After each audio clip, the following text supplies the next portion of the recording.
Hello my friends, I am Mars. Welcome to or back to my channel. This is Mars's Starlit Library. I'm very happy to have you here, and today I'm going to be giving a wrap up about all of the books I've read in the past 5 months apparently. I haven't actually given a book review since March. So, here we go. In April, I participated in the best readathon, the magical readathon, and it was the spring equinox, and so I will link the video of my TBR that explains everything, explains the classes, the prompts, whatever. I'm not really going to go into that right now. I'm just going to tell you what I read. So the first book that I finished reading in April was a nonfiction collection of essays, actually, called Women's Liberation and the African Freedom Struggle by Thomas Sankara. And this is a man who was the leader of Burkina Faso. There was a military coup and he ended up becoming the leader, and then he was not very soon after, not much later after. You'd think that, like, because I read, I would know how to, like, use sentences. Not much later, he was then assassinated because of his liberal views. So this just talks about his views about how he thinks that women should be liberated, and that he thinks that the patriarchy really needs to be toppled from, like, down up, and to really kind of institute a completely different kind of system where women are respected. Please. It was very kind of like emotional. It touched on a lot of, obviously relevant topics. And even though, this was many years ago, I believe now that Burkina Faso has gone back into a relatively conservative government, which is unfortunate. But this was a very interesting and enlightening read, and I believe that women should be liberated. The next book I finished was What the River Knows by Isabel Ibanez, and this read very YA to me, that, like, it was entertaining, but I listened to it on audiobook, and for me my main gripe was that the narrator made the main character seem much younger than she actually was supposed to be. I believe in this book she's around like 19 years old, maybe, but she read like she was maybe like 16 or 15.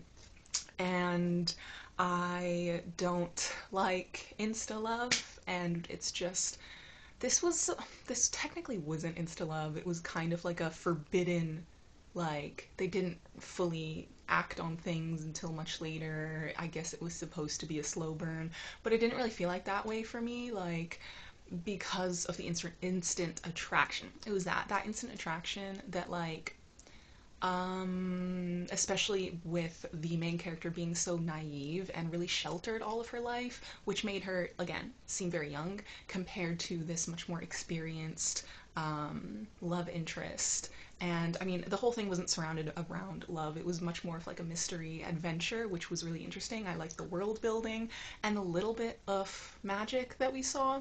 But also, I just think that it wasn't believable. I think you couldn't really trust anyone, which was the point, which I can appreciate, but it also got to a point where it was just a little confusing and just unbelievable what was happening. Like, I just didn't get it.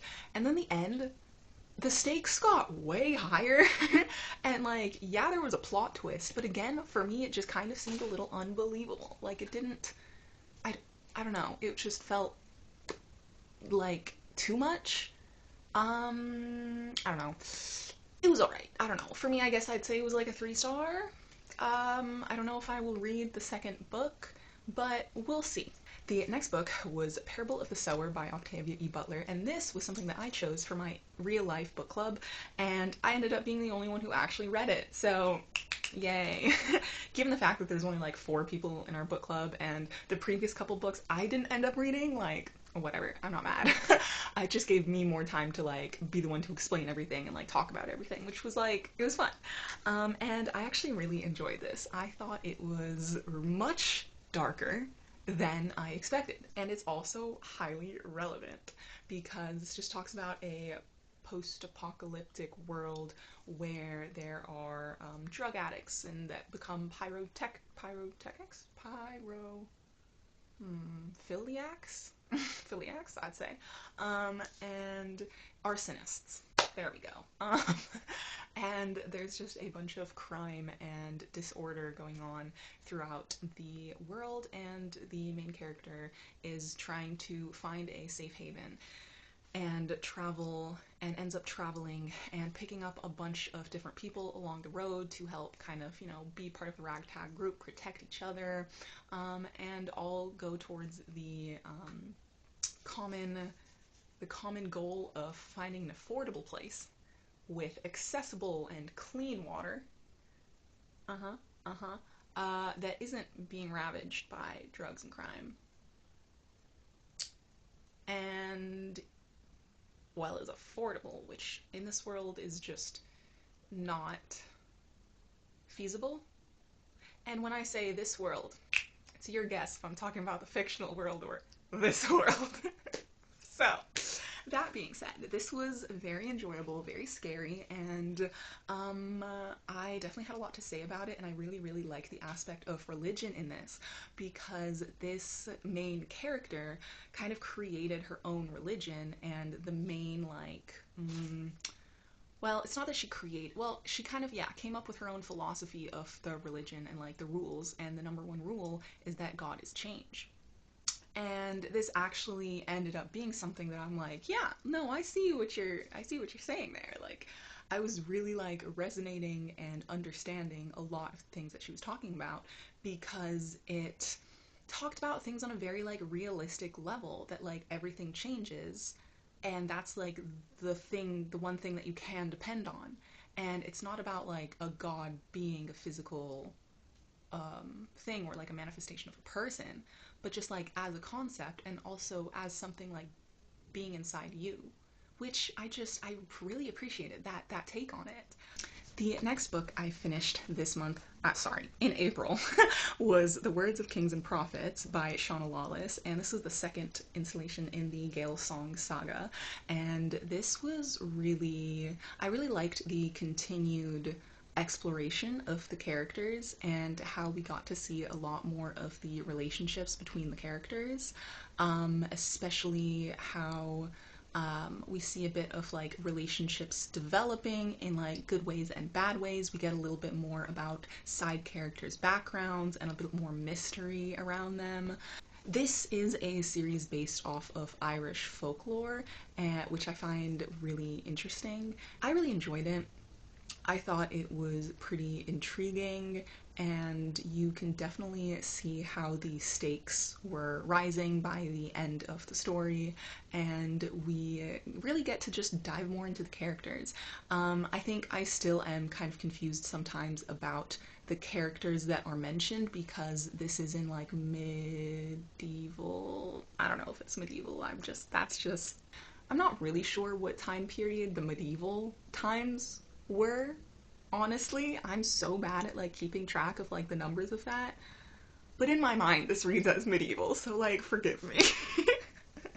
But oh fuck, what was I saying? I really liked exploring the world during that time period, and also the fact that this is mostly talking about relations between different countries and like vying for power, even though we mostly do follow two specific characters, two women, on different sides of these like eternal races of magical beings, kind of, where one of them is a healer and another one has like fire magic. They are acting within the world of like huge politics between kings and land and war and etc. So when it comes to the names of some of those characters in the bigger picture of these different countries and stuff, those I still get confused about, which I think that I might maybe try doing immersion reading, which I've never done before. But I might do that for the third book, so that A, I know how to spell the names, because again, they're Irish, because at least I know how to pronounce them now. But maybe then, like for me, like having them visually could maybe help me keep track of them more. But whatever, I digress. The next book I finished in April was The Darkness That Comes Before by R. Scott Baker. Did I enjoy this?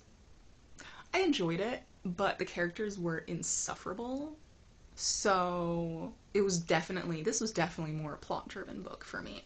Like, I didn't really care about some characters, or like, I guess I cared in the long run about like what they did and about, the plot, but did not like being in their head, did not really care about their thoughts because their thoughts were just insufferable. Some of them were really interesting, and I really appreciate the really large scope of this world because there is so much politics going on in so many different places of the world. And every time I like think about this and talk about this, then this really actually does make me want to get back into the second book, because there's just one of these characters. What is his name? The sorcerer? Oh, Inrao. My god, what is his name? Akamian. Akamian. How did I pronounce that? Akamian? That just doesn't sound right to me. Anyways, the teacher. Yeah, no, yeah, that was his timeline was interesting.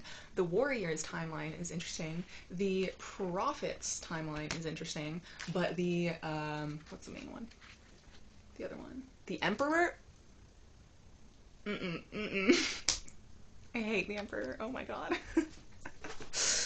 Oh my god. He's just a little whiny bitch boy. I'm not even joking. And he just calls his mother a whore the entire time. Like, any time that he talks to or about her.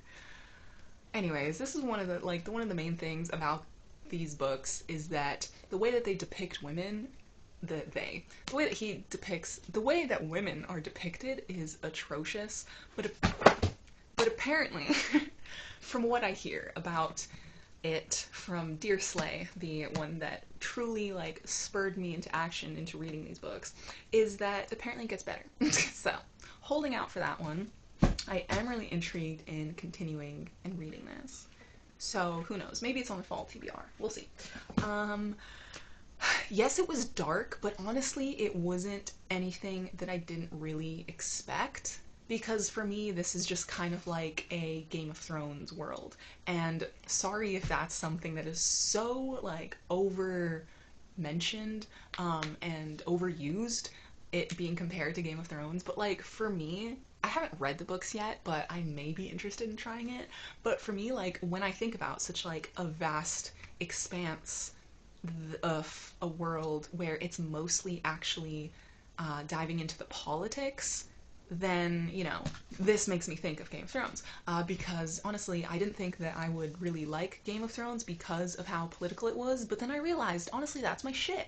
So, for me, the level of darkness was kind of just on par with Game of Thrones, and it wasn't anything that I didn't expect. Like, for me, that month, Parable of the Sower was darker than the darkness that comes before, because I didn't entirely expect some of those things that I were like viscerally explained and depicted. So, I mean, I expected that from this, and it wasn't anything that like really like traumatized me, So, the next book that I finished, I literally read it in 2 days, and half of it was the last day of April and half on the 1st of May, so I don't know in which month to categorize this.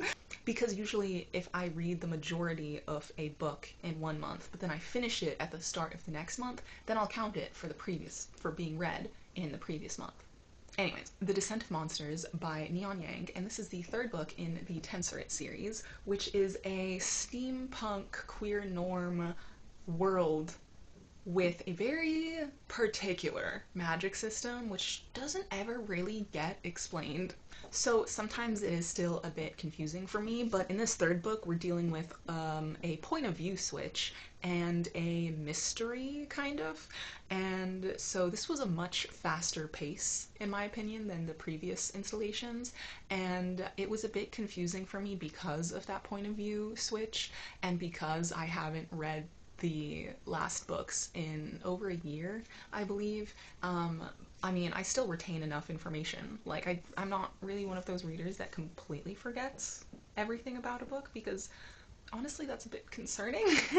I mean, I forget some details, which is normal, but like, I can still relatively remember some things that allow me to read a book a year or two, even 3 years later.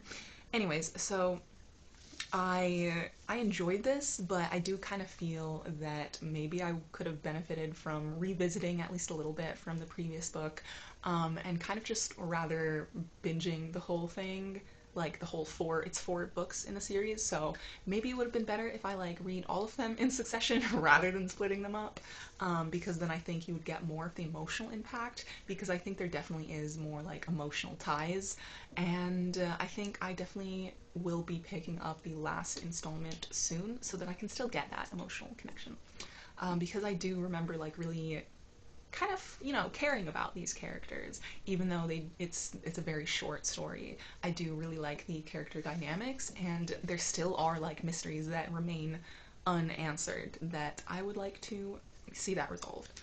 The next book that I finished that was in May was Annihilation by Jeff Vandermeer, and this book surprised me.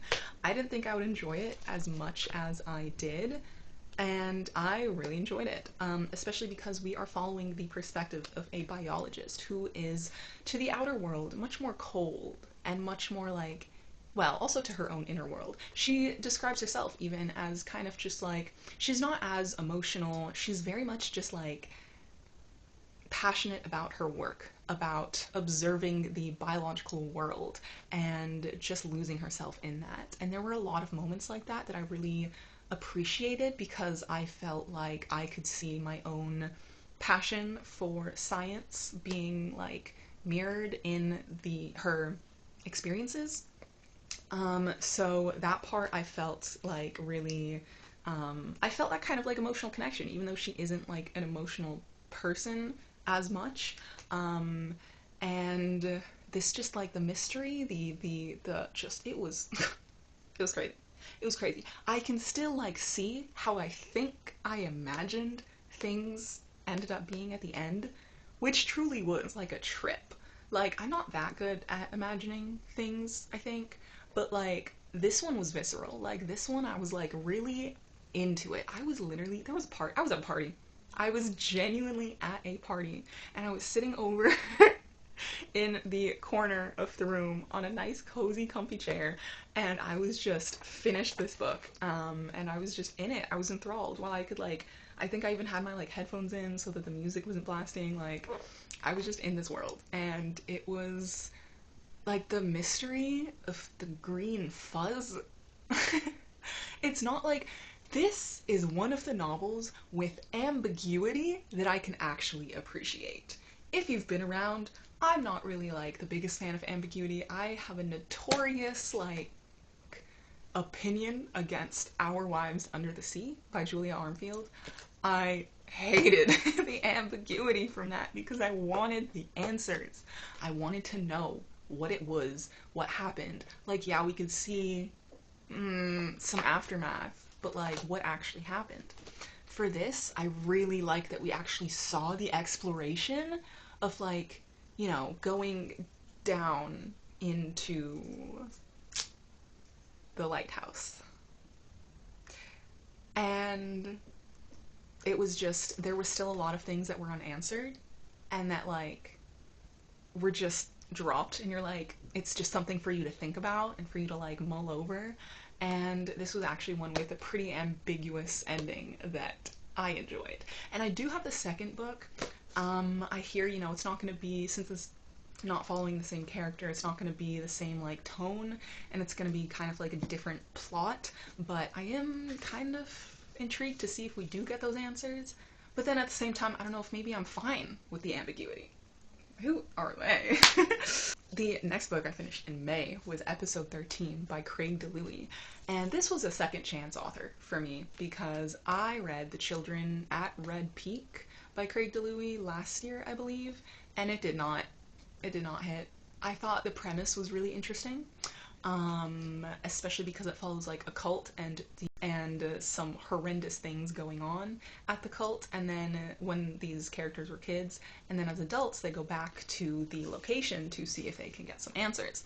But the answers were just, there were no answers. Like it was not a satisfying ending for me at all, and I don't think all of leading up to it was not a good payoff.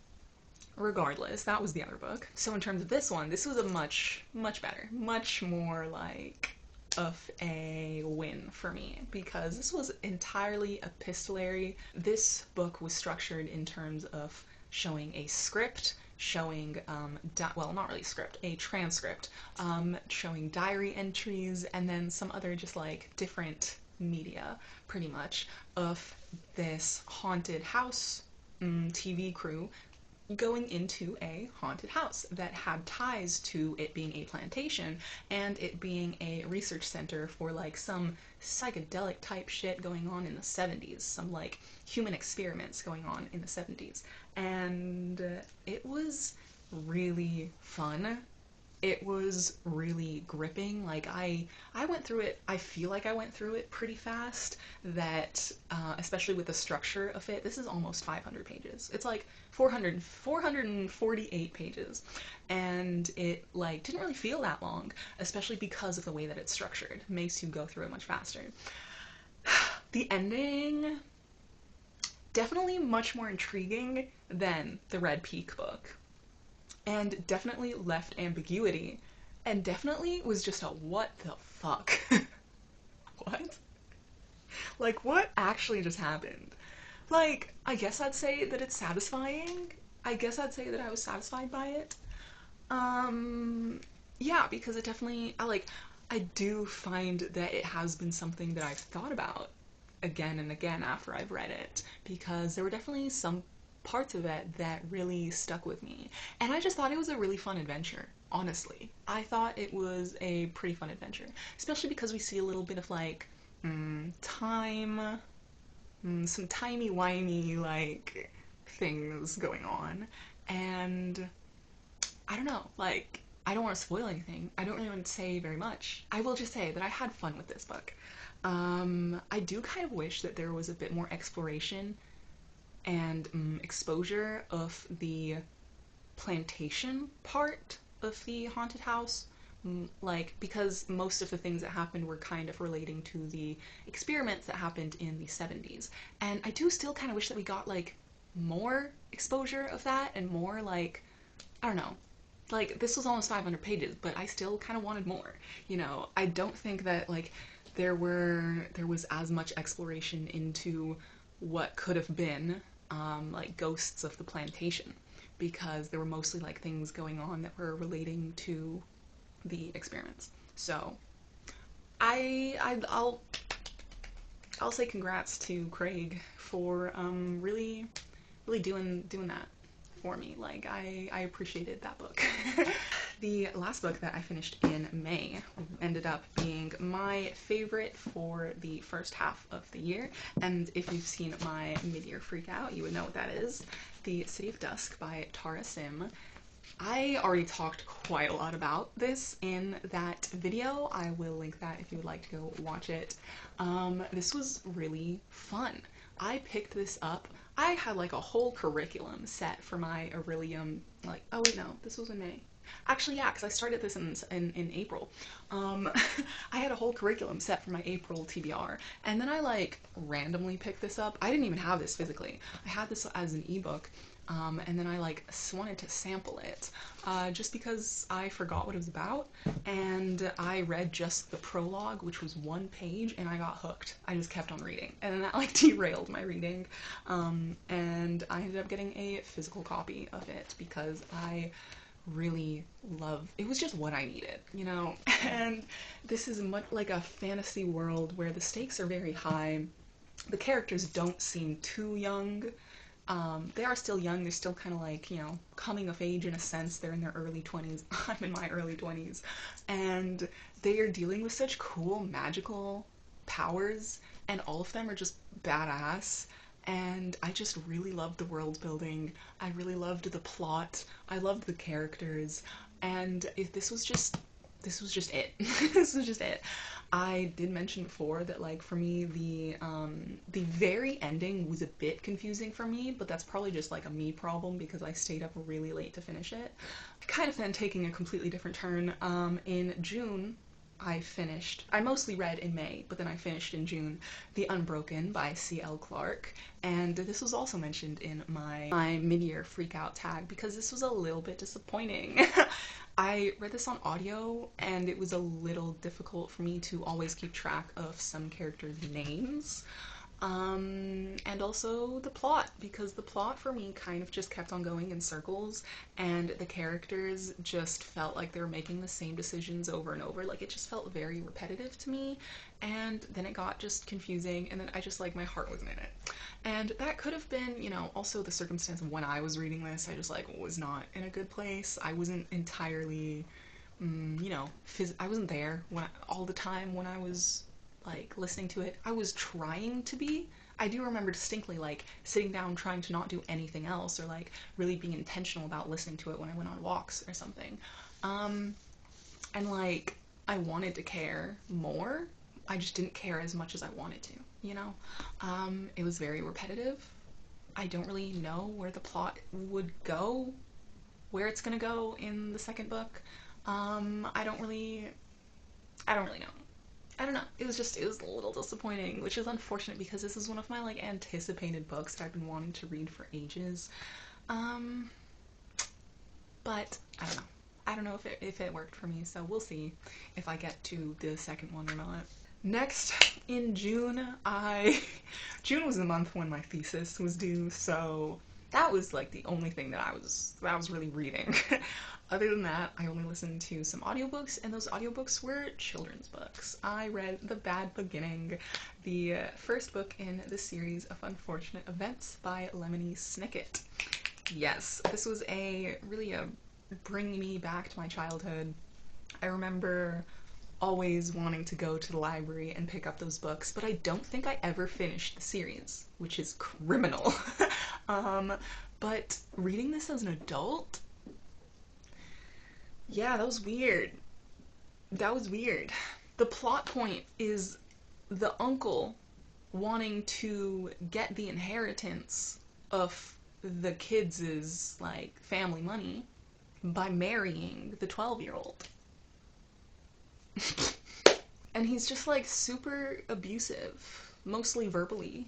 And it's just like, yeah, he really is a villain, bro. Like, I also read The Reptile Room, the second book, and, you know, my plan was to, like, binge them, but once again, I've never binged a series in my entire life, so, why start now? The second one was entertaining because it included a change of scenery, but this is, again, a series of very unfortunate events, and the narrator keeps reminding us of that. And there's like 13 books, or 11, I think, so it's just gonna keep on getting worse. That one was entertaining because there were snakes, and that was fun. But again, you know, just Olaf being Olaf and being like the number one villain. Crazy, crazy the things that, you know, were gotten away with in like children's books, I guess. Like, I don't know. That was crazy. I would still like to continue reading them because I know they're entertaining. And but yeah, no. Kind of weird. On a completely different note, I also read We Could Be Rats by Emily Austen, and this was so much fun. Wait a minute. Okay, so most of this novel is about a woman who's writing or attempting to write suicide letters. But she doesn't really know how to do it. You know, she doesn't know how to address them. She doesn't really know what to talk about. So it takes on a very humorous tone, because she's like mostly addressing these to her sister and being like, "Hey, can you like edit these for me real quick? Like, does this sound all right? Like, I don't know if I should talk about this." And it just takes a very humorous tone, and I honestly held a lot of appreciation for the author's ability to turn something so dark and depressing into something that was actually so much fun to read. And I would say, I guess there are some dark topics, but I would say also that we don't get too much into like the reasoning behind these suicide notes. So do with that what you will. It really does take a twist. There is a plot twist and a perspective change as well, which caught me off guard at first, but in the end was a little entertaining. I do feel like that really did change, like, quite literally changed the narrative, where we still didn't get some answers. Like, I feel like there were still some things that, like, were unanswered, and I'm just not really sure also what to believe, which, if I don't know, this book left me with a very strange but interesting feeling. Like, it was fun and emotional, and I feel like I cried at like a part that felt so mundane. Looking back on it, even like in the moment when it happened, I was just like cleaning my kitchen or cooking or something. And then there was a moment when the character talks about her family. And it just hit a nerve. It hit a nerve for me, and I just like combust. I combusted into tears. And I found that kind of entertaining, you know? Like, I don't think. Have I? I don't know if I've cried with any of the books that I've read this year. Again, this year has been pretty mid for me, and so like I'm really looking for emotion, and I really appreciate that that book did that for me. Even if it was at a super mundane part of the book, it was just another little queer person talking about their queer experiences and their family dynamics, and that hit for me. So I will most definitely be looking into all of Emily Austen's backlist, because they just sound like things that are what I need. They just sound wildly entertaining and absurd, and like a slice of life that I could maybe relate to, and I really enjoyed this. And also, the title. The title. We could be rats, bro. We really could. Like, have you thought about that? Like, I would like to be. I would like to be rats. I love rats. If you're new here, hello. If I've never mentioned this before, I love rats. Look at. Hold on, please hold. I wanted a pet rat for so long in my life. I swear to God, once I get a job, once I get money, once I get a little bit of financial stability and stability in my everyday routine, you know what I'm getting. One of my best friends got me this ring as a birthday gift. Yeah. I just about freaked out because it is me. It is me. And I'm very happy with this. Moving on to July. In July, the first book I finished was Vicious by V.E. Schwab. This was my first V.E. Schwab book, and I am very excited to announce that I really enjoyed it. This was yearning, bro. This was this was gay. Oh my god. This was so good. I found it wildly entertaining. I loved the character dynamics and the obsession, the dark obsession between them. Oh my god. It was beautiful, honestly. I love the tension of these two men that were just devoting their lives to killing each other. Mm. Oh my god. It was definitely like an atmosphere that was much darker, and I would say, I guess, like kind of dark academia, even though this is kind of switching between points of view from like when they were in university versus the present tense, which is like 10 years later, and how these two students ended up discovering the ability to get extraordinary abilities if you have a near-death experience, and then wanting to kill each other for completely different reasons. This definitely had a lot to say about morality and like who you are on the moral compass, and the rationale behind decisions, and like who gets to be the one to say that you are allowed to be alive or not? Like, this had a lot to say about like personal identity and about death, I guess. And oh man,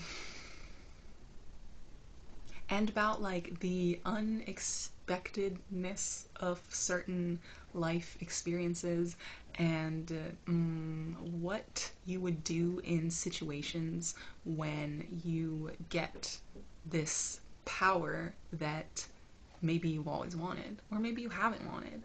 And then what are you going to do with it? And then until how long is that going to serve you? You know, I don't know. All of these questions, all of these themes going on in this book, between these characters and this plot, and it was really entertaining. I have no idea where the next book is going to go. For some reason right now, the ending is eluding me, actually. I don't quite remember the specifics of the ending. I know because I was also stayed up really late listening and finishing that book. And just when I get tired, bro, it just does not stay right there. But yeah, this was wildly entertaining, and I really liked the way that it was written as well. I will definitely see myself reading more V.E. Schwab. She has a whole backlist that I'm intrigued to get into, and yeah, how's that? Next, what I finished in July was a book that has been highly anticipated for me for like no reason other than vibes. Into the Crooked Place by Alexandra Christo. This is a author that I've seen her other books. The like pirate one, I think. She has another book that's like all over BookTube sometimes, but then like I never hear about the backlist books. And so this is it's from 2019, so it's not that much of a backlist. But this was so entertaining, bro. If you like Six of Crows, I think you would definitely like this. It has that vibe as well as something else. This had such a fun vibe of like, not quite a heist, but a mission to save the world, when these characters all find out that there's this really, really dark, dangerous magic that's being used for nefarious reasons. And it is such a wild adventure. I had so much fun with these characters. It's also sapphic. We got that representation in here, which is lovely. We do get to see, you know, a bit of these character dynamics between everyone, especially because they have to be traveling together for a while, and they all have to be, you know, end up wrapped up in this very important mission. And there's just like really intense world building, crazy world building, and like just crazy concepts of like going into people's minds, and then kind of like a wormhole that leads to a different dimension that's like hidden layer. And it's it's so good. It's underrated as hell. It does read a little YA, but like not that bad for me. Personally, I think this still had very like dark and very dangerous themes, but like it was also like the thing that felt YA was just like the fun and the quickness about it, maybe a bit of like the character like decisions, and maybe a bit of their like attitudes. I don't know, it was just a fun time, and it was an adventure. And I was like immediately looking up like if looking up if I could find a secondhand version of this book, but I could not find one in the same edition. But I highly recommend this. This is highly underrated, and it is just a really good time with very distinct characters. A pretty fun magic system. It's pretty simple, I'd say. There's just like certain charms that you can like throw to use its power. Like I kind of wish there was a little bit more explanation on how those are used, how one might be able to distinguish them. But overall, this was fun. Next, I picked up Long Way Down by Jason Reynolds, and this is a book entirely written in verse, and it is a story of a boy who wants to get revenge on the person who shot his brother. So he wants to go and shoot the shooter. He goes down into the elevator, and through every story that he goes down, he ends up meeting a new character. And most of these characters are, you know, part of his world, part of his past, and he gets to learn a lot of life lessons, a lot about the past, and a lot about the cost of revenge, because how could you go through such a painful experience of losing your brother, losing your family to such a violent experience, and then not do anything about it? He wants to get revenge, and there's just a lot that's being said about that, and that, like, life perspective and lesson and violence. And this being completely written in prose, it went by really fast. On one hand, made me feel like I was wanting more, but on the other hand, I think maybe it did just leave you with what it needed, with what needed to be said, you know? And it was a very powerful message, very powerful, like, exploration into this character and their connections and their past and their future, and it was powerful. It was, you know, very, very sad, and, you know, the reality of what a lot of people in the world, mostly in America, are facing. And I would hope maybe that this can give some life lessons to some people as well. Next, I finally picked up the first volume of The Blade of the Immortal, or Blade of the Immortal, by Hiroaki Samura. And boy, this was dark. This took some turns I wasn't expecting. And it was wildly entertaining. And I still haven't picked up the second volume, but I'm very intrigued, especially by, like, character designs, character motives, and how this story is going to progress. I think this seems like I'm very intrigued, especially by the villains, because one of the reveals of one of the villains was crazy. Crazy. So, yeah, I mean, I don't know when I will get to the next one. I need to stop saying that, bro. I never know when I'm gonna get to the next one. I have so many series unfinished. Anyways, I know there's, like, a movie, but I'm not sure if there's, like, an actual anime that's been adapted, but this would be so entertaining as an anime. It's dark, it's gritty, it's like, what the hell is actually happening? But I really like this. Next, I completely, like, really changed up the pace, and I picked up Yearbook by Seth Rogen. Oh my god, this is a memoir, and this was so much fun. This was so much fun. This ended up being super nostalgic because I love Seth Rogen movies. Those are literally my comfort movies. I'm always looking to watch those, and especially making my boyfriend watch those because he hasn't watched most of them, which is, like, criminal. But then yay for me, because there's also a few that I haven't watched, and so that just gives a great backlist of new things to watch, and backlist to watch. And this really, like, dived into some background into some of those movies and shows even, and bro, he just has wild ass stories.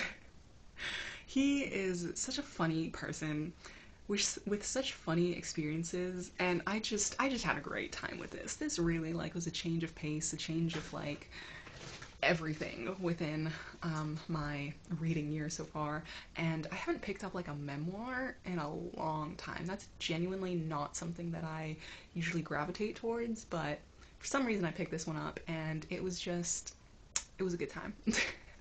In July, I'd say I mostly read this in July, but then again finished it in August. Whatever, who cares about these statistics anymore?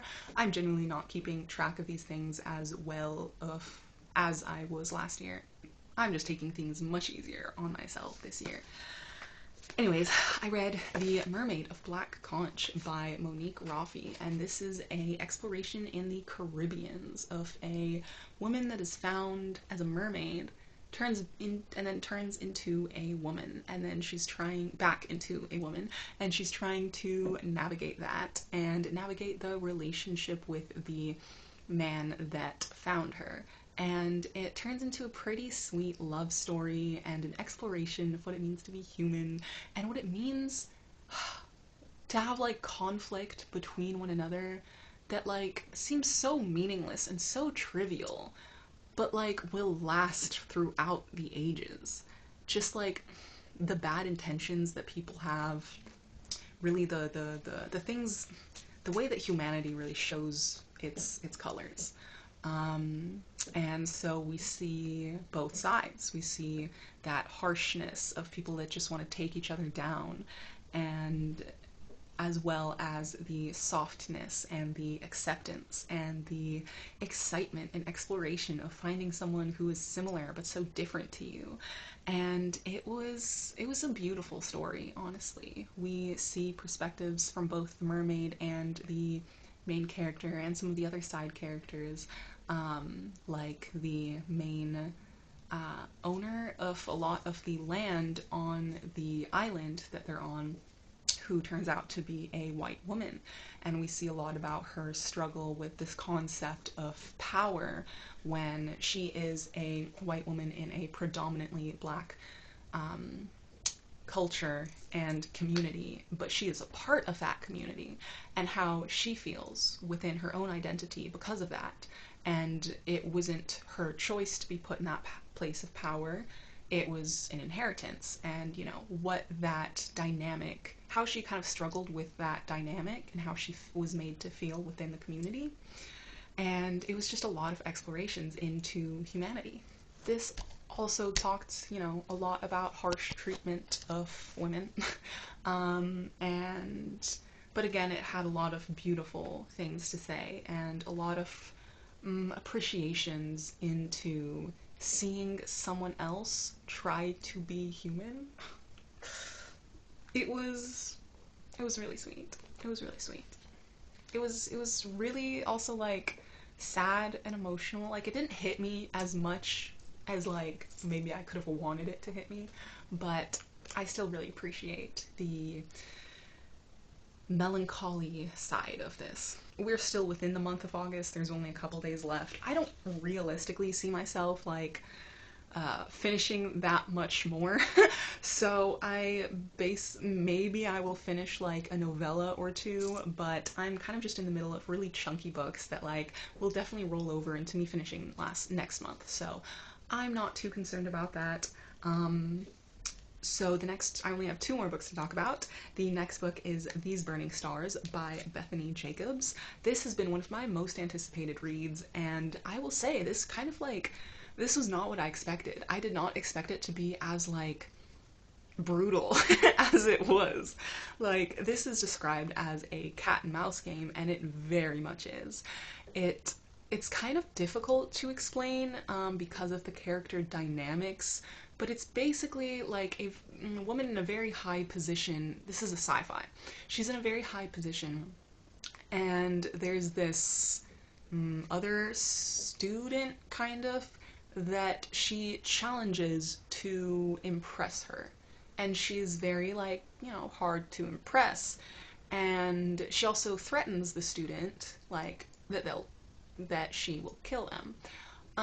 And so it just turns into this game of like who's gonna kill who first. But like I want to impress you first, and it just like the stakes were so much higher than I thought they would be. Like that things were dangerous. Many people died.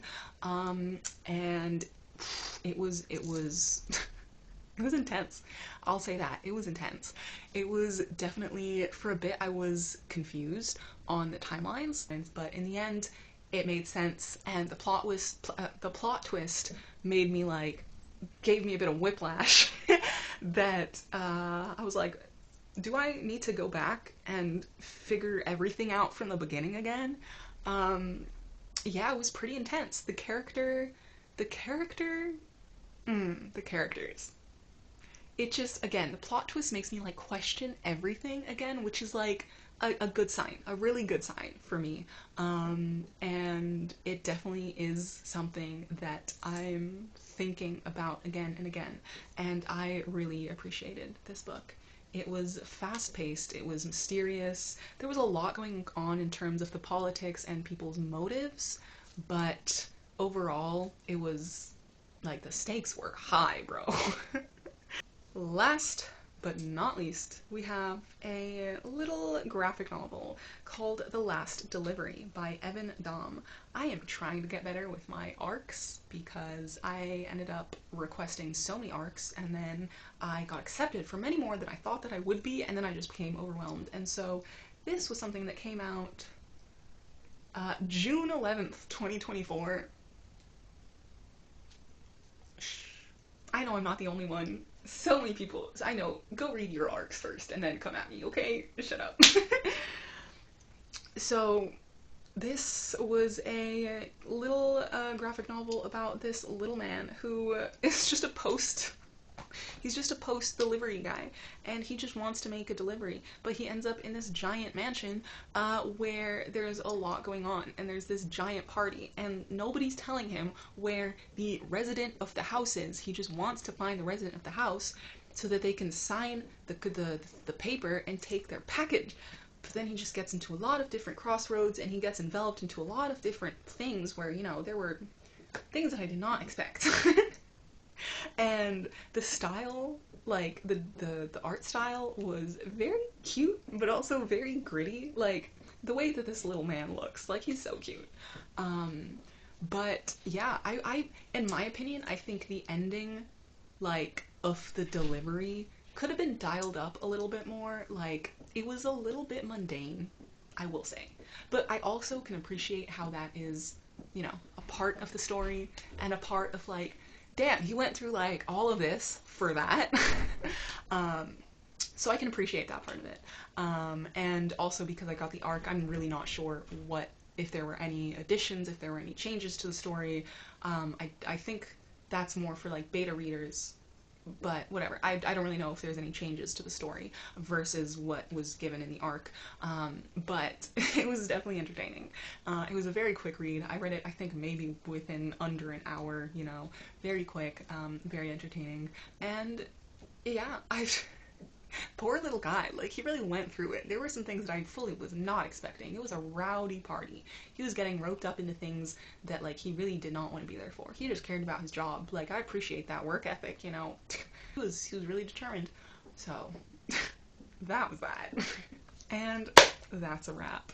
Thank you very much for joining me on my rant about all the books that I read. I hope that maybe you got some new recommendations out of that. I hope that maybe you enjoyed some of these more than I did, or just as much as I did. Hopefully this, you know, hopefully they exceed your expectations and you don't have as mid of an experience with a lot of these as I did. I don't know, like, for me, I feel like the vibe is more mid, but when I did kind of, you know, go through and talk about these, they were mostly positive, right? These were all the physical reads in 5 months, which is not much at all. I really need to get through more of my physical books because I've been buying more books, which I do not have the space for. I really need to get my shelves down. Thank you for joining me in this little corner of the booktubes in my Starlit library. I hope that you have an amazing day, that you're reading 5-star reads. If you like this video, give it a like. If you want to leave a comment, tell me you were here, you can leave a mermaid emoji. Or give me some good book actually, no, don't give me recommendations. I have enough. I need to read these. I have a lot of videos planned for the month, so I really hope that you can stick around and be there with me, watch them, subscribe to my channel if this is some content that you enjoy, and if you'd like to come back seeing my face, hearing me talk, hearing me yap, let's have a conversation. I will see you in the next one. I hope to get a vlog up next, which I really hope you'll enjoy because I had a lot of fun with it, and it's me going on travels around the world, and so I hope to see you there.